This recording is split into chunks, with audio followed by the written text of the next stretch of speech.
My name is Dr. Jeremy Havardi, Director of the B'nai B'rith UK Bureau of International Affairs. B'nai B'rith is an international human rights and advocacy organisation based in Washington, with representatives at the UN in New York, UNESCO in Paris, and the UN Human Rights Council in Geneva. We fight for the international legal rights of the Jewish people, confronting the menace of anti-Semitism in all its forms, calling for a stronger relationship between the State of Israel and other nations, and supporting the plight of minorities. I was deeply honoured when CAMRA asked me to moderate this incredibly important webinar. I believe CAMRA is one of the world's most vital and trustworthy media watchdogs, and it is a tremendous privilege to be here with all of you today. I especially felt it necessary to participate in this webinar because the current media situation in the United Kingdom is truly worrying at the moment, and we need to shine a light on it. To give you just a few examples of what's been happening. In a piece in The Guardian from January 2024, Owen Jones, the well-known left-wing firebrand journalist, condemned the West's, quote, complete contempt for the lives of Palestinians, adding that, quote, the seeds of today's bitter harvest happened 76 years ago, when 750,000 Palestinians were driven from their homes. And he finally said that if some worth was attached to Palestinian life, then, quote, decades of occupation, siege, illegal colonization, apartheid, violent repression, and mass slaughter would not have occurred. That's quite a collection of calumnies. In The Independent yesterday, a front-page headline described Operation Swords of Iron as a, quote, pitiless and counterproductive war, ignoring the obvious fact that defeating Hamas, an Iranian-funded jihadi terror group that slaughtered 1,200 Israelis on the 7th of October and took hundreds hostage, will serve not just Israeli, but also Palestinian interests. And few of us can forget how a BBC report on the day of the rocket attack on the Al-Ali hospital in Gaza, the 17th of October, presumptively blamed Israel for the attack simply because that was what Hamas claimed almost instantly. I've personally had 2 meetings with senior BBC executives to explain why they got this badly wrong, as well as to challenge their ridiculous decision not to call Hamas for what it is, a terrorist organisation. There are so many more examples of media bias, misrepresentation, lack of context, and accepting Hamas's word as fact, some of which we will hear about later. Now, in today's talk, CAMRA UK editors Hadar Seller and Adam Levick will be delving deeper into these pressing issues. First, Hadar will talk for about 15 or so minutes, then Adam for another 15 minutes, and then we'll open it up to Q&A and discussion. If you run your cursor at the bottom of your screen, you'll see the Q&A icon. If you click there, and you can type your questions during the programme. We probably won't be able to get to most of your questions and comments, but please know that we will read and consider everything that you write. Ultimately, we want to hear your thoughts, so please don't be shy. And with that, it's my privilege to turn this over to our first speaker, CAMRA UK's tremendously insightful editor, Hadar Seller. Hadar, the floor is yours. Thank you very much, Jeremy. Thank you for moderating this. And thanks to everybody who's joined us this evening. I don't need to tell you, of course, that the BBC is the biggest media outlet in the world, and so it has significant influence on public opinion, including that of politicians in various countries. Since October 7th, we've seen many of the same issues that we've seen in previous rounds of conflict, but on steroids to some extent. And we've also seen some new issues. I'll begin with the previous, the things we've seen previously. This happens every time there's an outbreak of conflict. The BBC Jerusalem Bureau needs more staff, and so they parachute people in. People, sometimes old faces that have covered previous conflicts, such as Jeremy Bowen, Lise Doucet, Ola Gurin, John Donison, who people may remember during the 2014 conflict managed to call a FLP fighter commander a worker for a children's charity.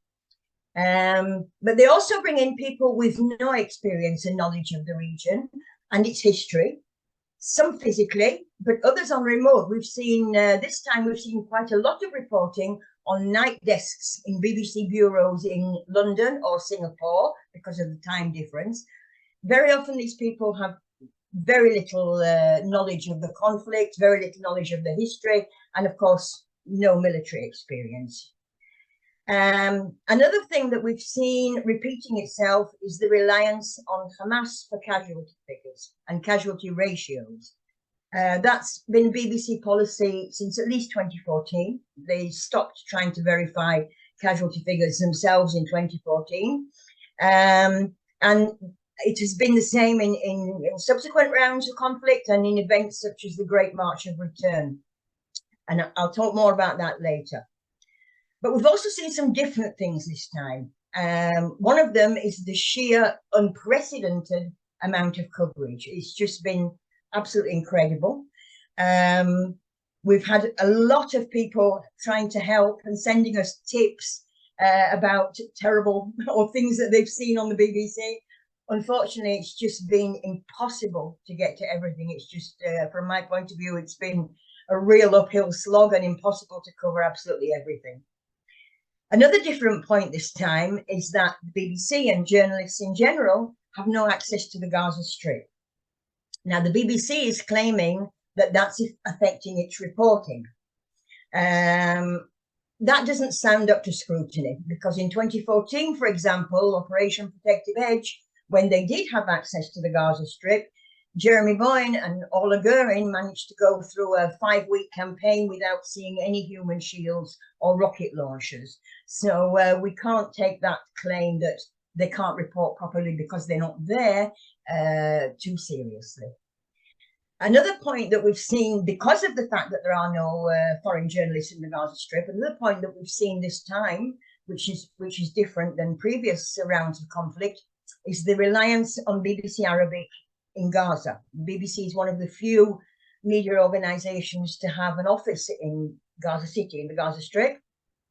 We saw more coverage by BBC reporters at the beginning of the conflict. A lot of them have left, including Rushdie Abu Alouf, who's now in Istanbul and still reporting on the Gaza Strip. We've also seen a lot of reliance on BBC Arabic staff elsewhere, not in the Gaza Strip, some in the Egypt Bureau, some in London.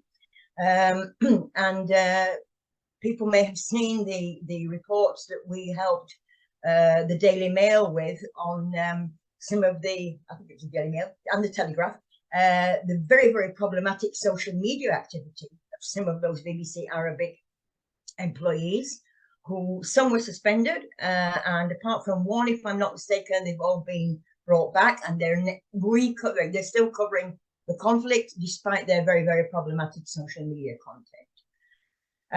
In addition to that, the BBC is relying on freelancers in the Gaza Strip.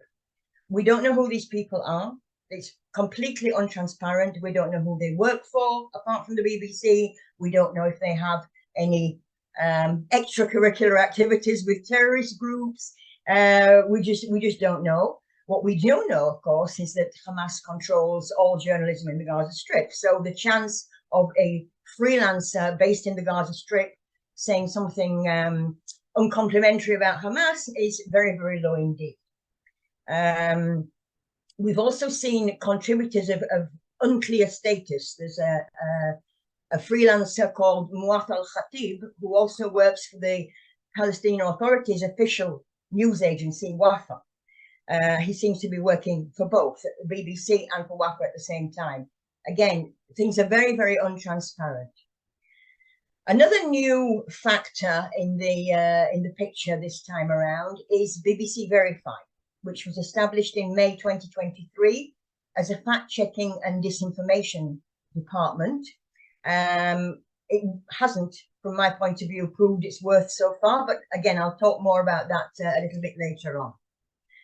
And the last thing I think that we've seen, which is new this time around, maybe not new, but certainly bigger, is much more public criticism of BBC content.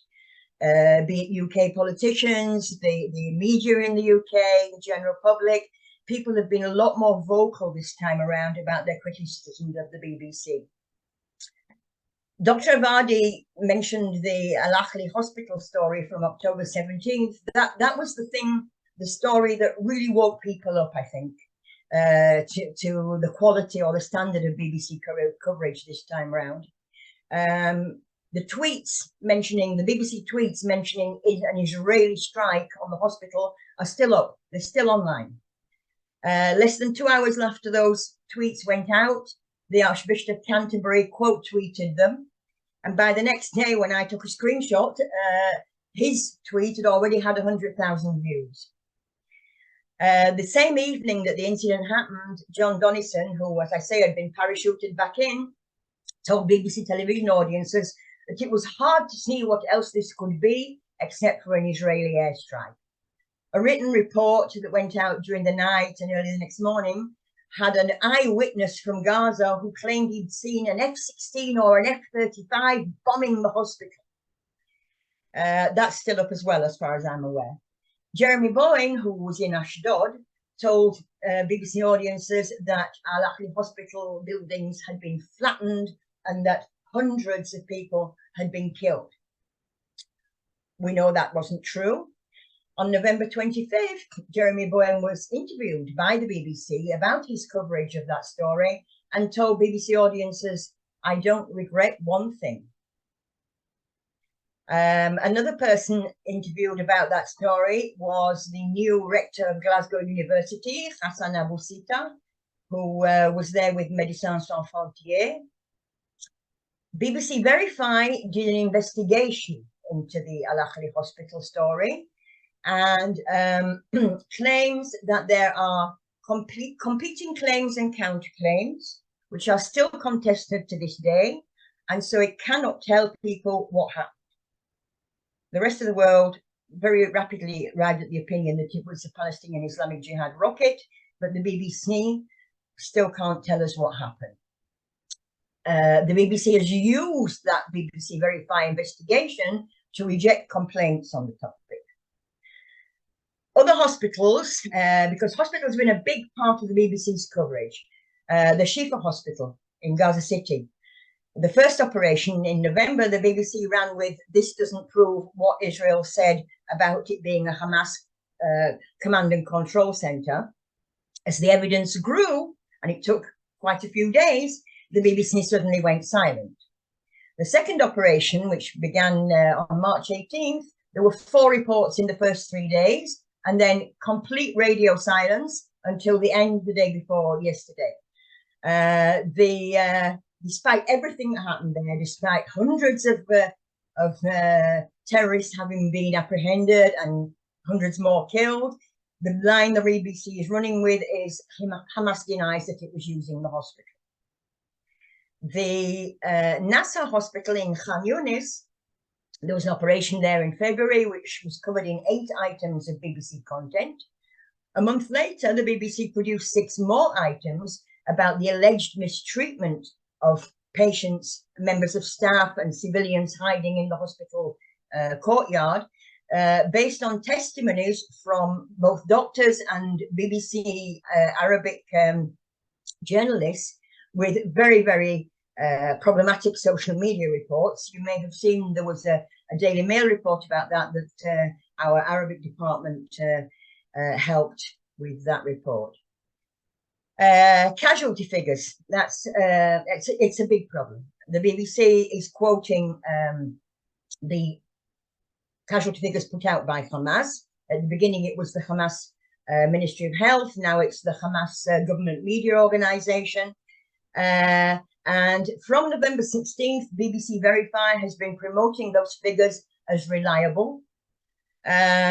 It actually only began noting that the health ministry is run by Hamas after people made complaints about that. We've seen the BBC quoting the UN, which gets its statistics from Hamas, as saying that Hamas has a good record of data collection, which is not true, and claiming that in the past it gave accurate accounts of casualty figures, which is also not true. On February 29th, BBC Verify tried to refute or examine Israel's claim that there were around 10,000 dead Hamas fighters. The line BBC Verify took was that Hamas claims that 70% of the casualties are women and children, and at the time it was 30,000 all told. So 70% is 21,000. So there can't possibly be 10,000 Hamas fighters dead. They literally used the Hamas claim of 70% to disprove or refute Israel's claim of the number of fighters killed. We've seen nothing from the BBC on casualties from shortfalls or from Hamas killing people, be it in aid convoys or whatever. Another theme that we've seen is that of the deaths of journalists. And that's been a major BBC issue for a long time. A couple of years ago, we had the Shireen Abu Akleh story. Two very notable instances were Hamza al-Dakhdouh and Mustafa Touia, both Al Jazeera journalists. The first one worked for the Islamic Jihad and the second for Hamas as well. The BBC reported their deaths and presented it as the IDF targeting journalists. The IDF then brought evidence of their activities with terrorist organizations, which the BBC reported, but then re-promoted the narrative of killing journalists. We've seen a lot of he said, she said, rather than bringing the facts. The BBC brings he said, she said, Hamas says, Israel says, and that's the quality of journalism that we've seen overall. The BBC's CEO of News, Deborah Turnis, signed a letter put out by the Committee for Protection of Journalists on March 1st in solidarity with Palestinian journalists, i.e. the ones they're relying on now in the Gaza Strip. There was no mention of Hamas control of journalists, no mention of the abuse of the profession by terrorists. The BBC was quite happy to sign that letter. Looking ahead, what the framing that is happening at the moment is the Rafah operation, which hasn't happened yet. The BBC has done a tremendous amount of work on that topic. People have been told time and time again about the potential disaster for civilians if an operation takes place. They've been told very little indeed about why such an operation needs to take place. Another topic at the moment, hot topic at the moment, as far as the BBC is concerned, is the issue of famine. We had 13 items in 12 days after the IPC put out their warning, with absolutely no checking of their claims on the BBC's part. We've seen, in general, the BBC focusing on civilians, on hospitals, on food. You'd hardly know there are any terrorists in Gaza. You'd hardly know there's any fighting going on. You're not seeing reporting on that topic. And that seems to be the framework that the BBC has chosen for reporting this conflict. So I'll hand over now to my colleague, Adam.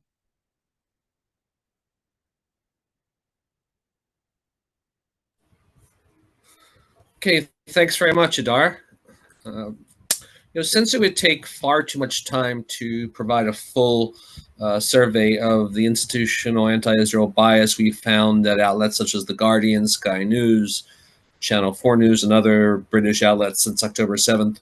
What I want to do instead is to describe what I found to be the 6 broad patterns of bias that we've encountered in literally hundreds upon hundreds of news articles and op-eds since the massacre. Ways in which news consumers are consistently given an inaccurate portrait of the war between Hamas and Israel. So, number 1 would be October 7th inversions, projecting the barbarism of Hamas onto Israel. Number 2 would be erasing the context of Hamas's annihilationist anti-Semitism. Number 3 would be making Hamas fighters seemingly disappear. I'll make that clearer later. Number 4 would be the denial of Palestinian agency. Number 5 would be erasing the continuing war against Israel well after October 7th. And number 6 would be, and this is something Hadar mentioned, trusting Hamas claims and statistics. So, number 1, when I talk about October 7th inversion, I'm talking about the dynamic of the media projecting the malice committed by Hamas on October 7th onto the Israeli victims.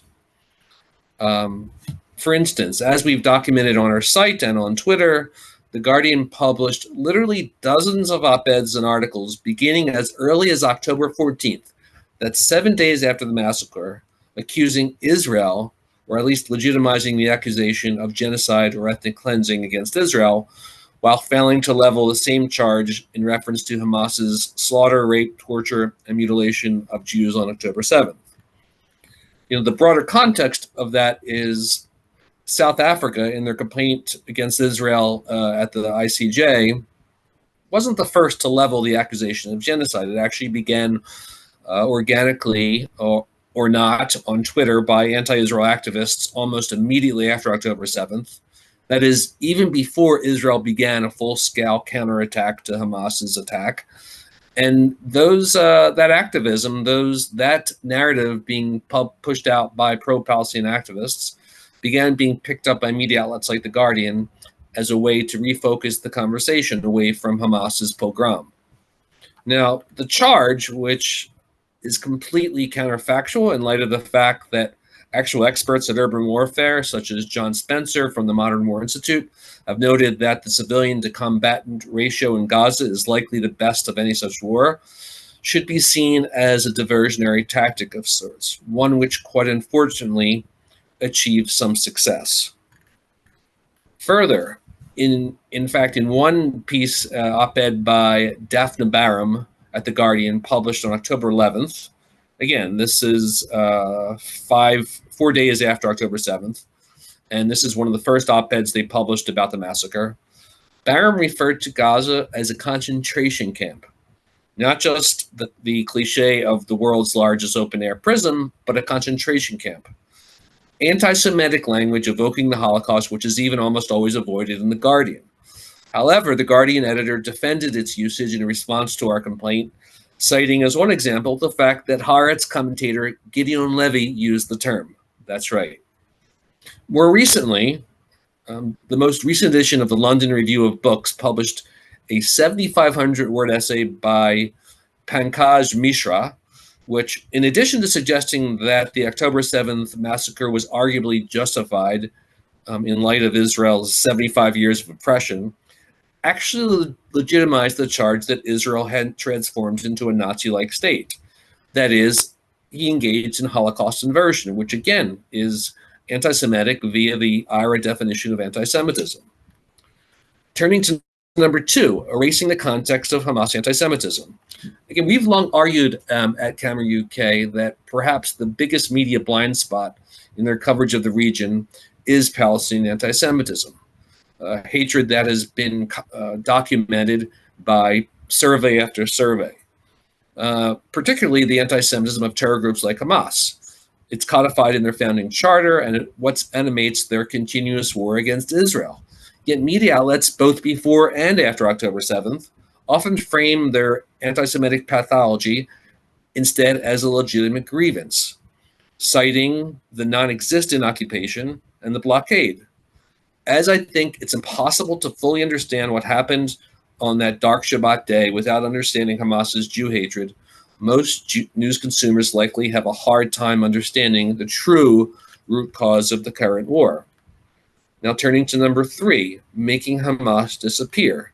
Now, if you were to scour the British media's coverage of the war, as we do every day, you notice that photos of Hamas or photos of their weaponry are almost never shown, despite the fact that the IDF often shares photos of confiscated weapons, oftentimes hid in homes, mosques, or hospitals, on social media, meaning the photos are available, media outlets choose not to use them. Even stock photos of Hamas or their rocket arsenal aren't used. All that's ever usually shown are suffering Palestinian civilians, usually with the backdrop of rubble of damaged or demolished buildings in the background. Now, again, this grossly distorts the conflict and feeds into the broader narrative in which only what Israel does matters, not Hamas. Turning to number 4, the denial of Palestinian or Hamas agency. We've written quite a bit about the Western media's erasure or denial of Palestinian agency.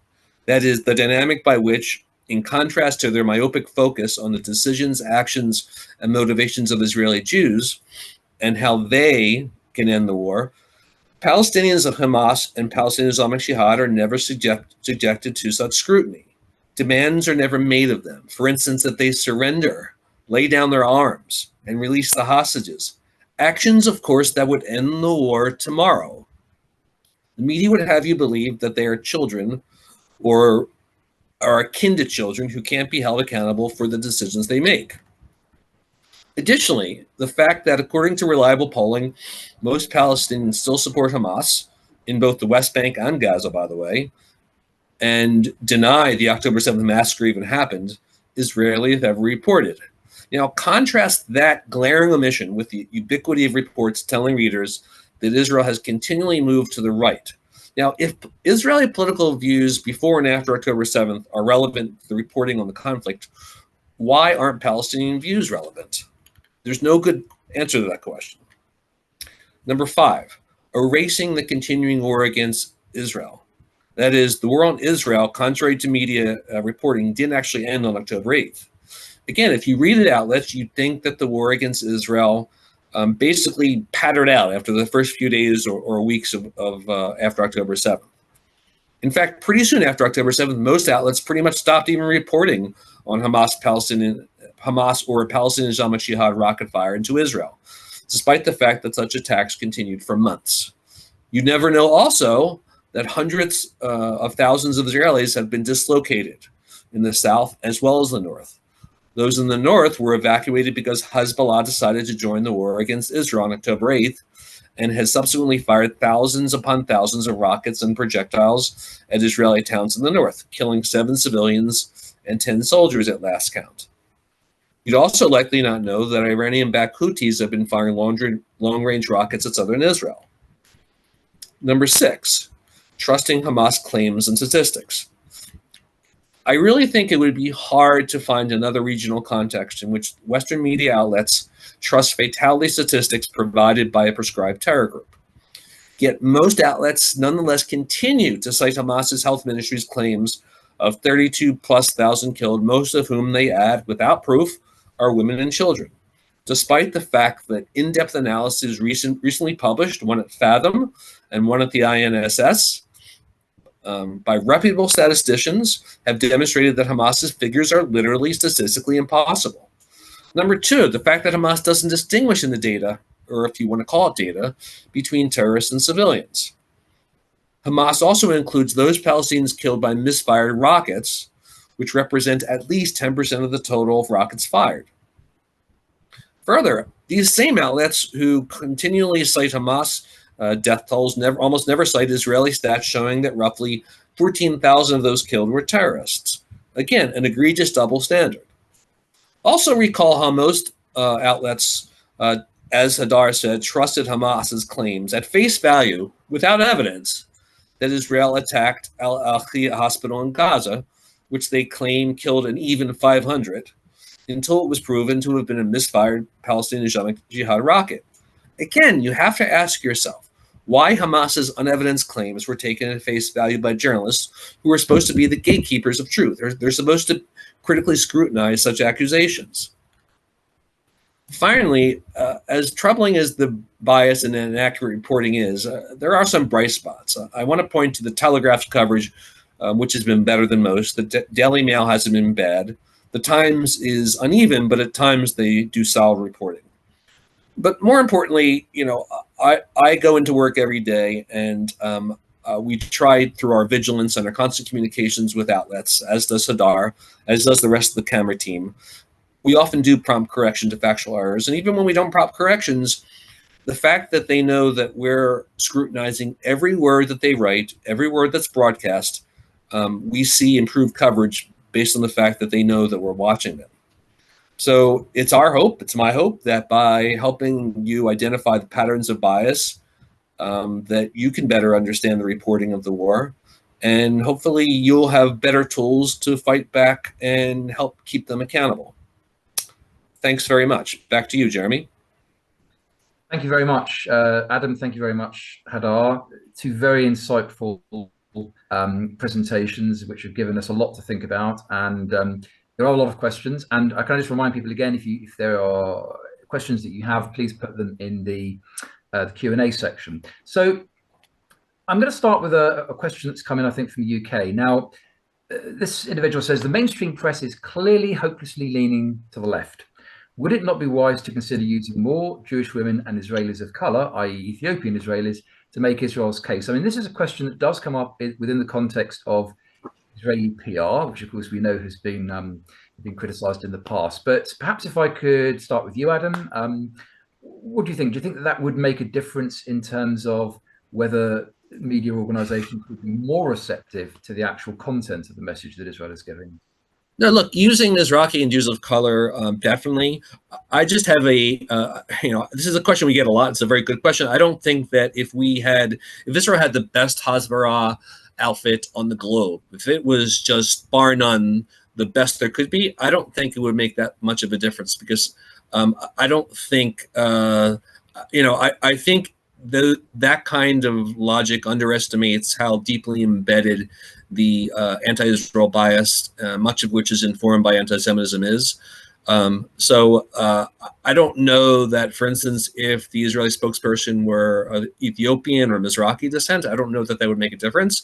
But I do think it's a good question, and I always think that they could diversify their spokespeople bureau. But again, I think Hasbara, in some way, Israeli Hasbara, Israeli public diplomacy, sometimes gets a hard hit, sometimes for good reasons, but I think it's so much the dynamics at play in which inform people's biased opinions about Israel goes so much far beyond simply bad Hasbara. Yeah. Okay, thanks very much indeed. We have another question here which talks about what's called Pallywood, the use of kind of fake images of people to claim victimhood. And the question is, has the BBC used what they call Pallywood video film or pictures from Syria claiming to be from Gaza? So has there been a level of misrepresentation in which casualties from outside of Gaza have been claimed, if you like, within Gaza itself? Hadar, are you familiar with that at all? Has that happened? Yeah, not this time, as far as I know. As I say, I cannot claim to have seen every minute of BBC broadcasting over the past 6 months, or listened to every minute of radio broadcast, by no stretch of the imagination. But as far as I know, no. And I think that one of the reasons for that is actually BBC Verified, because one of the things they do is to provide authentication of pictures or videos or films, whatever. And so I think we've seen less of it this time. We've seen a lot less. So that's been better. Okay, fair enough. If I may, I'm just going to jump in and sort of exercise chair's privilege just to ask a question. We all know that it's very important to challenge, directly challenge, as you do, the lies and the misrepresentations that occur, and also just outrageous comments. Now, there was an example just today from LBC, which is a UK-based phone-in show, which I'm sure you're very familiar with. And one of the commentators, when he was told by a caller that Hamas have been killing Jewish people for years, responded by saying, quote, "Jewish people have been killing Palestinians for years." Yeah, just a really egregious comment. And of course, there will be complaint. I mean, B'nai B'rith will certainly make a complaint directly to Ofcom because of that. So my question really is, how effective in your experience is the complaint process with Ofcom? Who should I go to there? Adam, do you want to comment on that? I'll try to be polite. It's worthless. No, that might be an exaggeration, but look, I have had very little success even getting them to respond. They give you a response telling you that they may not respond to every complaint, and it's been my experience that they're telling the truth. So look, I don't know much about the internal workings at Ofcom, and I think anytime there's a regulating body, that's helpful, because I think in the past there has been some Ofcom decisions that have been helpful. But maybe it's a lack of staff. Maybe it's just a lack of understanding what bias and what anti-Semitism is. But that was a good example today that was flagged by Campaign Against Anti-Semitism. And I think, but the interesting thing about that exchange was, if I remember it correctly, was that the presenter was responding to, I think you mentioned this, the caller said that, a lot of Jews are always killed by Hamas. And the fact that he turned that around to make it seem like Jews are killing Hamas members. I mean, it's such a bizarre and immoral binary. You would hope that an organization, an outfit like Ofcom, would have some sort of interest in, making sure that there was a process of investigation. But I'm sorry to sound cynical, but I really have very little hope that that outcome is going to happen. Yeah, and I think this very false moral equivalence is something that we see across big swathes of the broadcast media and other sections of the media too. We have a question regarding the relationship between media and universities, and the question is: could you comment on the relationship between the BBC's approach to its reporting regarding Israel and the institutional anti-Semitism among college and university students and faculty on both sides of the Atlantic? Interesting one. Hadar, do you have any thoughts perhaps on the relationship between those two? I'm not sure about that, to be honest. It's something I haven't really thought about very much. But the BBC has tremendous influence, and I think sometimes it's underestimated, because you see a lot of surveys saying young people don't use the BBC anymore; they're too busy on TikTok or social media. But it does have influence.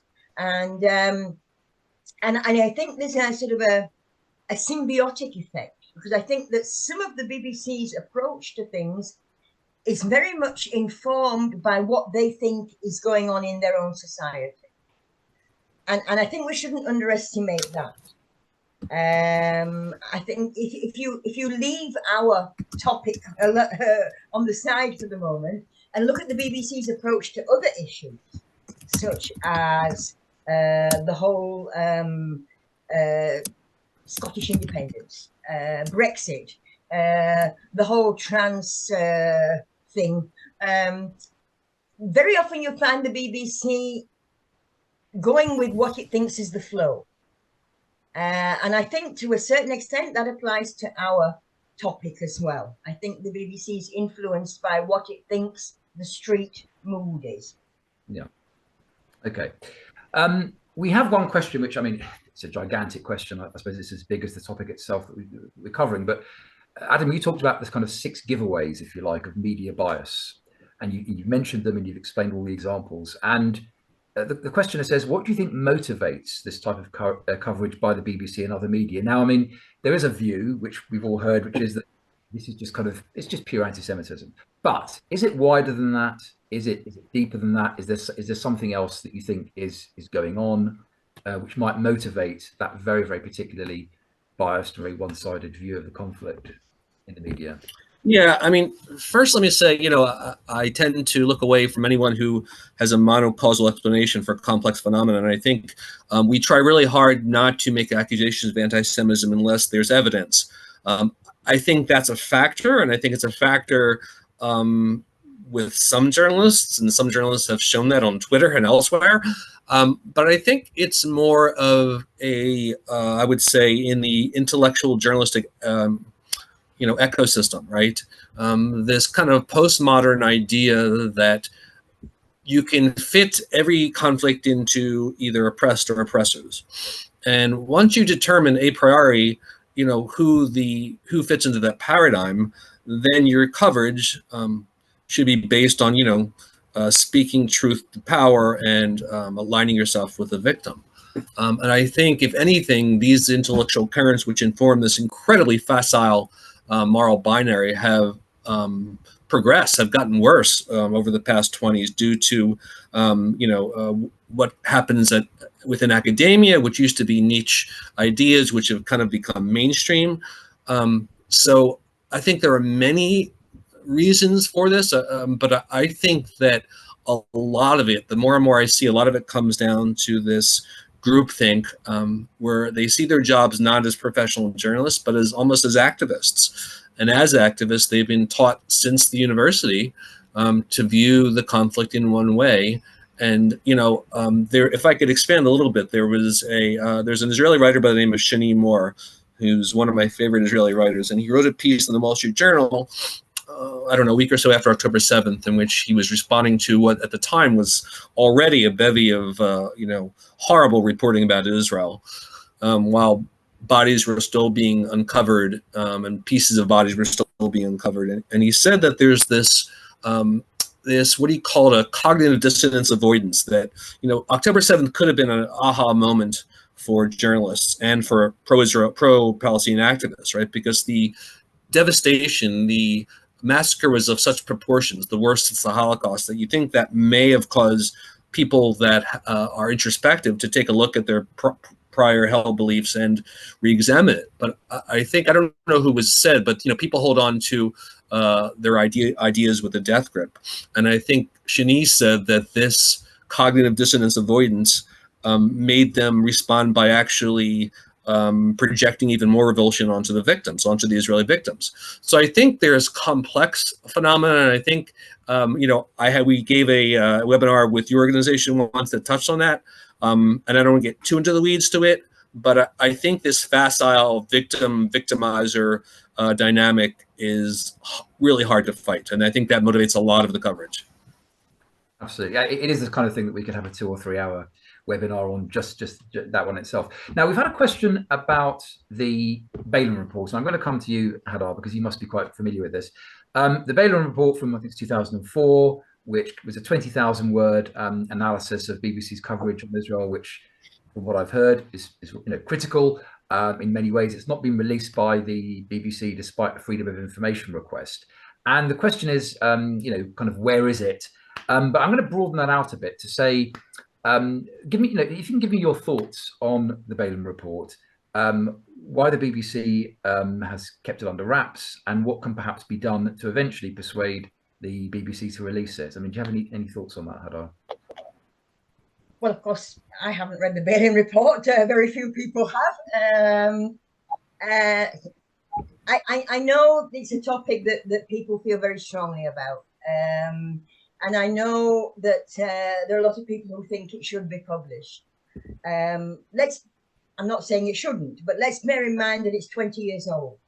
And so the relevance is perhaps less than it would have been if it had been published 20 years ago. I think the BBC has a very, if you look at its record of answering freedom of information requests, for example, I was just actually looking up the other day. I wanted to find out how much it cost the BBC to set up this new BBC Verify department. And I found that somebody else had that thought, and they actually submitted a freedom of information request. And the BBC refused to answer. And they usually use this, they have a clause that if something's for the purpose of journalism, they're not obliged to answer freedom of information requests.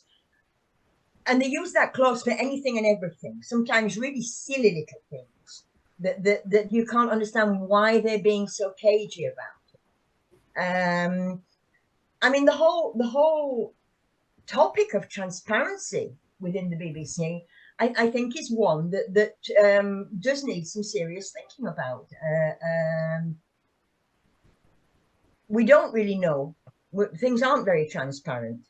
So there was the Balin report, and there have been other reports. I mean, I wouldn't even if the Balin report had been published, I wouldn't sort of jump to the conclusion that something revolutionary and wonderful is going to happen because of whatever findings there are there, because that's usually not how it works, unfortunately. Yeah. Thanks very much. We have another question here regarding Israel's PR, which I think it does touch on and relate to the issues that have been discussed. And that is, regarding Israel's PR, the questioner says it should concentrate more on exposing its enemies' barbarism and lies, less on Israel's goodness. The latter keeps the spotlight on Israel. The former keeps Israel's enemies to play defense. What are your thoughts in terms of that? Adam, any ideas on that one? Look, I mean, I think there already are NGOs who in Israel that do that, right? I mean, you know, who do it really well. Palestinian Media Watch, for instance, Memory, you know, NGO Monitor. I don't know. I think maybe that private nonprofit organizations can probably do a better job at that. I mean, I don't know that, you know, and I think they do a really good job of that. The question is whether or not, you know, journalists or media outlets are paying attention to that content, because, you know, for instance, you know, I get an email every day from Palestinian Media Watch on the latest you know, promotion of violence or praising of terrorists or crude medieval anti-Semitism coming from Palestinian officials. And the fact is, for some reason that I actually can explain, that's a rational decision, media outlets, journalists who cover the region don't cover that. The media, the information is out there. You know, I mean, Hamas's threats to continue October 7th time and again, you know, the videos are out there. So again, that's a good question, to what degree the public diplomacy should focus on that. But I tend to think that the NGOs that are independent of the government tend to do a better job of that. I don't know if maybe Hadar has a different feeling. I think one of the important things to remember, not just in this particular conflict, but in general, is that sometimes it's not about us. Sometimes it doesn't matter what we do. It doesn't matter what we say. Some people just have such an idea already fixed in their heads that it doesn't really matter. Now, I'm not saying Israeli PR can't be better. I'm sure it can.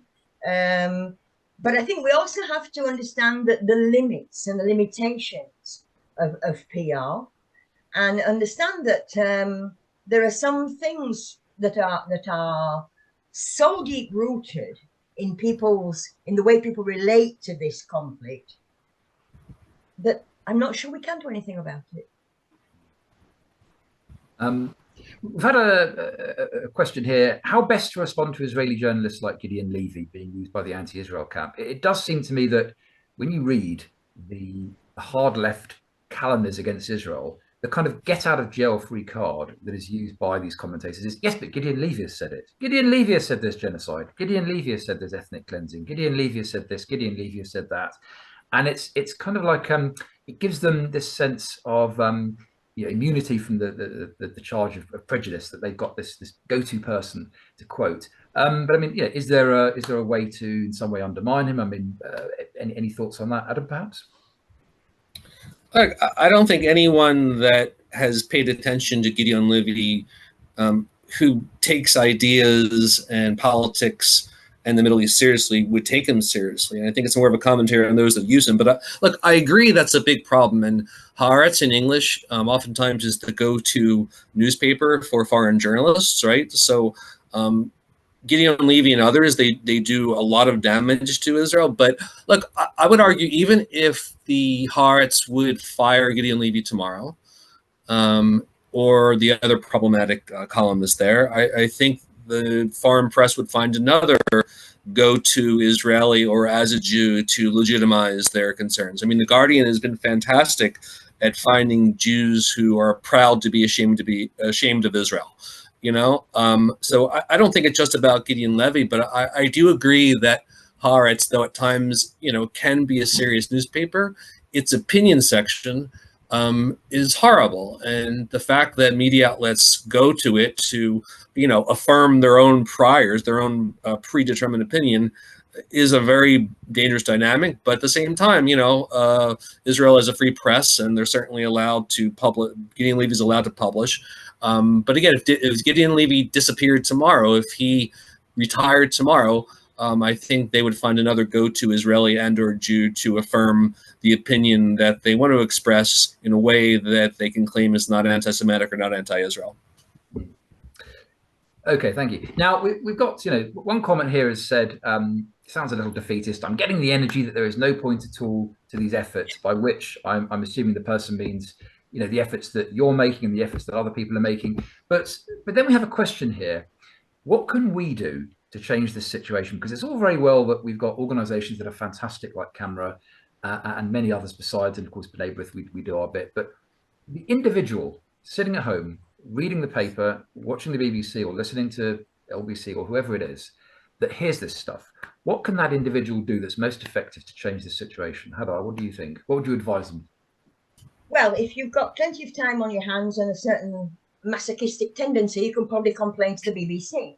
If you're prepared to spend 3 years of your life on one complaint, I think it is important. The BBC has a tendency to relate more seriously to topics which receive a lot of complaints. Even if one complaint is very, very well made about a topic, it will have less weight than 30 complaints about a certain topic. So the number of complaints is important. It's important to know how to complain. Sometimes people copy me into complaints they've made to the BBC. You need to be very factual, very calm and cool and collected, to bring them evidence, provide them with links. General statements like your coverage is horrible, you won't get anywhere with things like that. You really need to narrow it down and hone it down to a specific point. As we know, the BBC's complaint system, the BBC has a different, we spoke about Ofcom before. The BBC is different because it's got the BBC first principle. So you have to complain to the BBC before you can approach Ofcom on most topics. There are a certain number of topics where you can approach Ofcom first. In my experience, since Ofcom got involved, and it's only in 2016 that Ofcom got involved with the BBC, they've been virtually useless. We haven't seen, apart from the Oxford Street story with the bus, where BBC reported that the kids on the Hanukkah bus had made horrible anti-Arab remarks or something, racist remarks. That was the only time that Ofcom really stepped in and actually did something in the whole, nearly 8 years since it's been adjudicating the BBC. So you can, if you've got a lot of patience, you can go through that way. To be honest, I'm thinking, I mean, I've been doing this for 12 years, and the more time goes on, the more I think that the solutions maybe aren't complaining to the BBC or writing indignant letters. Maybe the solutions go through the Houses of Parliament. Maybe they do. Yeah, I tend to think actually that the volume of letters that you write to your MPs is very important. Adam, you're going to step in and... No, look, I mean, you know, we're realistic, and having the same time, I think that everybody who works for Camera is optimistic and that we see the impact of our work in ways sometimes that are easy to quantify, like in corrections. I think last year, I think Camera set a record for, was it 275 odd corrections. So look, the fact that media outlets, editors of whom really don't want to hear from us, nonetheless take the time to respond and correct means that we're making a difference. And for every correction we get, there are multiple times in which we wear them down. And for instance, for years, media outlets insisted, despite the evidence, that the Kotel, the Western Wall, was the holiest site in Judaism. And we kept on pushing back and telling them that no, the Temple Mount is. And eventually, I don't think they actually upheld any of our corrections, but they eventually stopped making that false claim. So no, my only argument was that there's no silver bullet, that the best you can do is day after day, plug away, become a member of Camera if you want, get in contact with Hadar or myself, give us tips about problematic material, and you know, fight the good fight. You know, we have Camera has a very large letter writing team. We engage with journalists and media outlets all the time. Well, all I'm saying is just to be realistic, and there's never going to be a, you know, epiphany where the media one day is going to realize the faultiness of their errors and they're going to suddenly become fair. But we believe, and you know, Camera's been around since 1982. We believe that by being proactive and by sticking to the facts and by giving our supporters the facts and the information necessary for them to fight back themselves, whether it be on social media or through traditional letters, that we do make an impact. So no, I mean, ultimately, why we wouldn't do this job if we didn't think that we were making an impact, and we certainly do. We just want people to be realistic that it takes time and effort and just pugnaciousness to get them to respond. But respond, they often do. That's I think a perfectly fair point. We probably have time for only maybe last question, maybe two at most. Somebody says here, the problem with printed point counterpoint responses is that the person says, largely hears the counterpoint and remembers only the initial harsh headlines. Why not start an ongoing podcast pointing out media bias, misrepresentation, and that sort of thing? Is this something that CAMRA actually is doing, or if not, is it something that CAMRA could do? Hadar? I wish we could. I mean, there's so much we could do if we had the time. I mean, CAMRA UK is me and Adam. The BBC has 2,000 journalists. There's only one of me. And Adam takes care of all the rest of British media. So we are very stretched time-wise. I wish we did have time for a podcast. I wish we had time to make more videos. But at the moment, that's we do what we can. Yeah, let me just add that I'm personally a podcast addict, and I'm very pro podcast. And I don't think I'm giving away anything by saying that we've had discussions about a future which will include a CAMRA podcast. But little by little, we'll hopefully get there. Fantastic. Well, that's absolutely brilliant. And just maybe one final thing. I mean, somebody here, it's not so much actually a question, but they've just made a comment that living in a residential retirement community, we have managed to persuade and train residents to write blogs, and they're getting successful in thousands of people reading their articles. So possibly, you've got a community of people, obviously, you've got a fantastic community who support CAMRA. So if people, do write blogs about these issues and they can reach a lot of other people, then that perhaps will generate, more interest in these issues, but also it will have an effect perhaps on changing attitudes in the long term. So that's just another suggestion. With that, I think we've certainly reached the end of our hour, and we've had some really fantastic questions. I know, Adam, you want to just say some things at the end, so perhaps I'll just hand over to you. I just want to thank everyone for listening. Through the past 6 months, it has been extremely trying for CAMRA, and we've worked as hard as we've ever worked, and it really helps to know that we have supporters and fans across the globe, in the UK, in Israel, in the US. It gives us kind of like the kind of strength we need to push on. And we only ask that you consider donating to CAMRA. We're a nonprofit organization, and we rely on the donations of individuals. So if you wanted to donate to CAMRA, please go on to camera.org, and there's a link to donate there. Or if you're in the UK, you can give to CAMRA via Smart Giving. And that link is on the top right-hand corner at our camera-uk.org site. So thank you very much. We always appreciate the support and the concern of people who, spend the time to participate in our webinar. And good night.